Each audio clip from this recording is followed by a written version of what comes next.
ایک انگریز جج نے جب مقدمہ کا فیصلہ سنایا تو لکھا، آج مسلمان ہار گئے ہیں مگر اسلام جیت گیا۔ بکھرے موتی میں لکھا ہے کہ کاندھلہ میں ایک مرتبہ ایک زمین کا ٹکڑا تھا۔ اس پر جھگڑا چل رہا تھا کہ مسلمان کہتے تھے کہ یہ ہماری زمین ہے، ہندو کہتے تھے کہ یہ ہماری ہے۔ چنانچہ یہ مقدمہ بن گیا اور پھر انگریز کی عدالت میں پہنچا۔ جب مقدمہ آگے بڑھا تو مسلمانوں نے اعلان کر دیا کہ یہ زمین کا ٹکڑا مجھے ملا تو میں مسجد بناؤں گا۔ ہندوؤں نے بھی جب یہ سنا تو ان لوگوں نے بھی ضد میں کہہ دیا کہ یہ ٹکڑا اگر ہمیں ملا تو ہم اس پر مندر بنائیں گے۔ اب بات دو انسانوں کی انفرادی تھی، لیکن اس میں رنگ اجتماعی بن گیا، حتیٰ کہ ادھر مسلمان جمع ہو گئے اور ادھر ہندو اکٹھے ہو گئے اور مقدمہ ایک خاص نوعیت کا بن گیا۔ اب سارے شہر میں قتل و غارت ہو سکتی تھی، خون خرابہ ہو سکتا تھا، تو لوگ بھی بڑے حیران تھے کہ نتیجہ کیا نکلے گا۔ جج انگریز تھا، وہ بھی پریشان تھا کہ اس میں کوئی صلح صفائی کا پہلو نکالے جائے، ایسا نہ ہو کہ یہ آگ اگر جل گئی تو اس کا بجھانا مشکل ہو جائے گا۔ جج نے مقدمہ سننے کے بجائے ایک تجویز پیش کی کہ کیا کوئی ایسی صورت ہے کہ آپ لوگ آپس میں بات چیت کے ذریعے مسئلے کا حل نکال لیں؟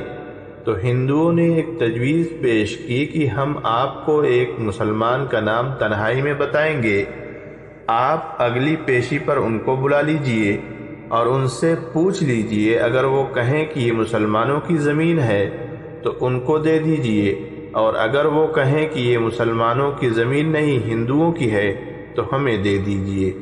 جب جج نے دونوں فریقوں سے پوچھا تو دونوں اس پر راضی ہو گئے۔ مسلمانوں کے دل میں یہ بات تھی کہ مسلمان ہوگا، جو بھی ہوا تو وہ مسجد بنانے کے لیے ہی بات کرے گا۔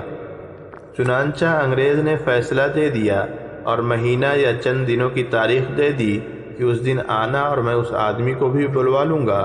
اب جب مسلمان باہر نکلے تو بڑی خوشیاں منا رہے تھے، سب کود رہے تھے، نعرے لگا رہے تھے۔ ہندوؤں نے پوچھا اپنے لوگوں سے کہ تم نے کیا کہا؟ انہوں نے کہا کہ ہم نے ایک مسلمان عالم کو حکم بنا لیا ہے کہ وہ اگلی پیشی پر جو کہے گا اسی پر فیصلہ ہوگا۔ اب ہندوؤں کے دل مرجھا گئے اور مسلمان خوشیوں سے پھولے نہیں سماتے تھے، لیکن انتظار میں تھے کہ اگلی پیشی میں کیا ہوتا ہے۔ چنانچہ ہندوؤں نے مفتی الہی بخش کاندھلوی رحمۃ اللہ علیہ کا نام بتایا تھا، جو کہ حضرت شاہ عبدالعزیز محدث دہلوی رحمۃ اللہ علیہ کے شاگردوں میں سے تھے، اور اللہ نے ان کو سچی زندگی عطا فرمائی تھی۔ مسلمانوں نے دیکھا کہ مفتی صاحب تشریف لائے ہوئے ہیں تو سوچنے لگے کہ مفتی صاحب تو مسجد کی ضرور بات کریں گے۔ چنانچہ جب انگریز جج نے پوچھا کہ بتائیے مفتی صاحب، یہ زمین کا ٹکڑا کس کی ملکیت ہے؟ ان کو چونکہ حقیقت حال کا پتہ تھا، انہوں نے جواب دیا کہ یہ زمین کا ٹکڑا تو ہندو کا ہے۔ اب جب انہوں نے یہ کہا کہ یہ ہندو کا ہے تو انگریز جج نے اگلی بات پوچھی کہ کیا اب ہندو لوگ اس کے اوپر مندر تعمیر کر سکتے ہیں؟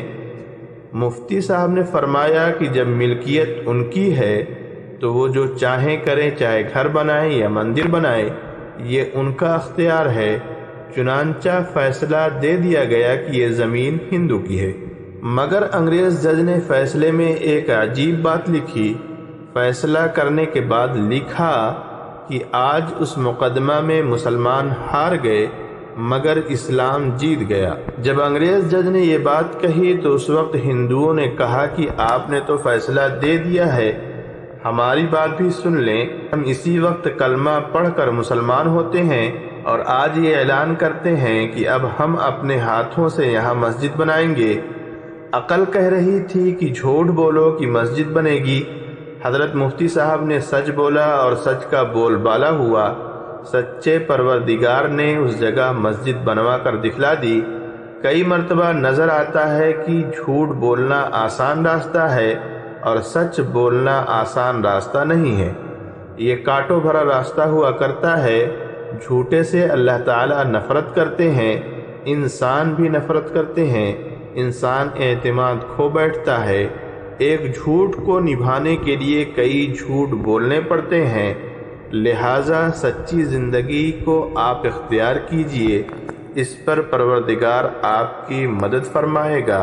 اسی طرح کی اچھی ویڈیو سننے اور دیکھنے کے لیے ہمارا یوٹیوب چینل ریحان ہاشمی کو سبسکرائب کریں، اور اگر یہ ویڈیو آپ فیس بک پر دیکھ رہے ہیں تو وہاں ہمارے پیج کو لائک اور فالو کریں، اور اگر ویڈیو پسند آئے تو اپنے دوستوں اور احبابوں کو شیئر کریں۔ اپنا اور اپنے چاہنے والوں کا خیال رکھیے گا۔ ملتے ہیں کسی دوسرے ٹاپک پر، تب تک کے لیے اجازت دیجیے۔ اللہ حافظ۔